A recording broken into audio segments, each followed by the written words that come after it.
So students, now we are going to study about the uniform circular motion. So I will explain you what is the uniform circular motion. Consider an object moving in the circle with a constant speed. एक वस्तू आहे जी गोलाकार मध्ये constant स्पीडनी फिरत आहे. We have seen earlier that such a motion is possible only when the object is constantly acted upon by the force directed towards the center of a circle. अशी वस्तू फिरत का राहते? कारण तिचा जो फोर्स आहे तो कुठे आहे? सर्कलच्या सेंटरला आहे.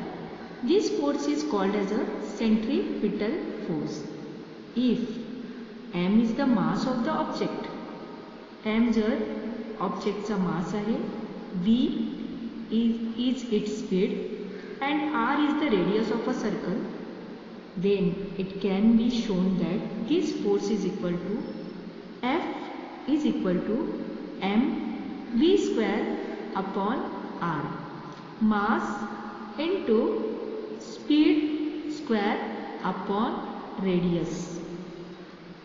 If a planet is revolving around the sun in a circular orbit in a uniform circular motion, then the centripetal force acting on the planet towards the sun must be F is equal to m v square upon r. जर एखादा ग्रह सूर्याच्या भोवती गोलाकारामध्ये फिरत असेल तर त्याचा जो फोर्स आहे तो काय असणार? Mass into speed square upon r. Now here the speed formula is given, that is distance travelled upon the time taken. Where now here see again we will see where m is the mass of the planet, v is its speed and r is the distance from the sun. r काय आहे? सन पासून त्या प्लॅनेटचा distance म्हणजेच radius. The speed of the planet can be expressed in the term of the period of revolution t as follows. The distance travelled by the planet in one revolution is equal to perimeter of the orbit 2 pi r. R is equal to distance of the planet from the sun. T time taken is equal to period of revolution, that is t. So v म्हणजे काय आहे? Speed.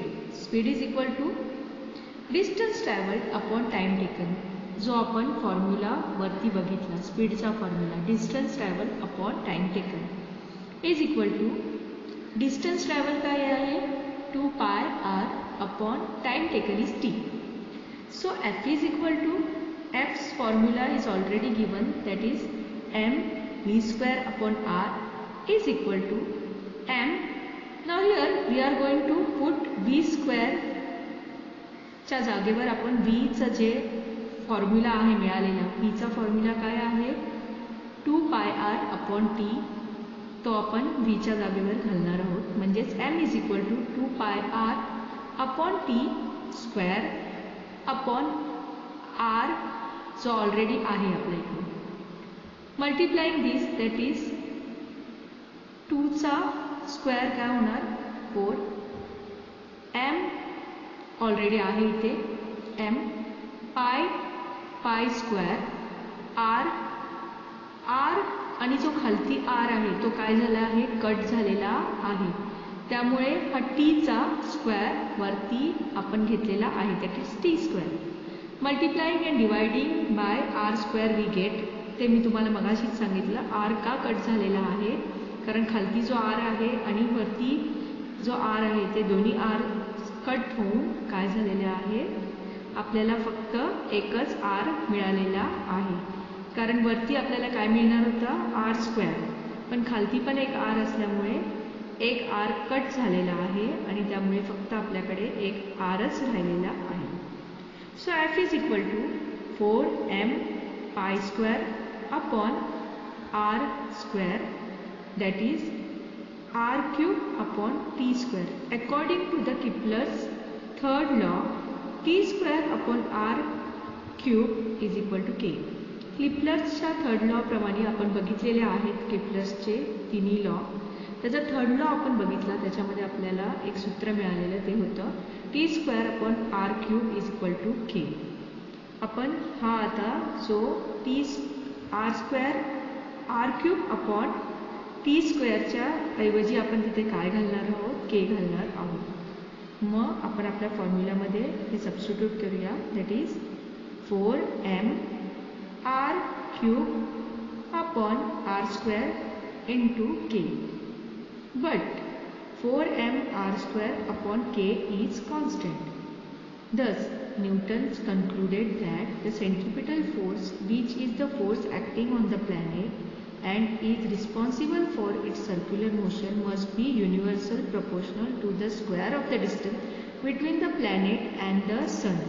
जो आपण मगाशी बघितला तो formula. Newton identified this force with the force of gravity and hence postulated the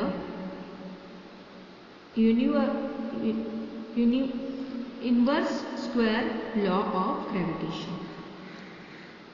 The gravitational force is much weaker than other force in the nature, but it controls the universe and decides its future. This is possible because of the huge mass of the planets, stars and other constituents of the universe. So, I think you have thoroughly understood the uniform circular motion. Thank you.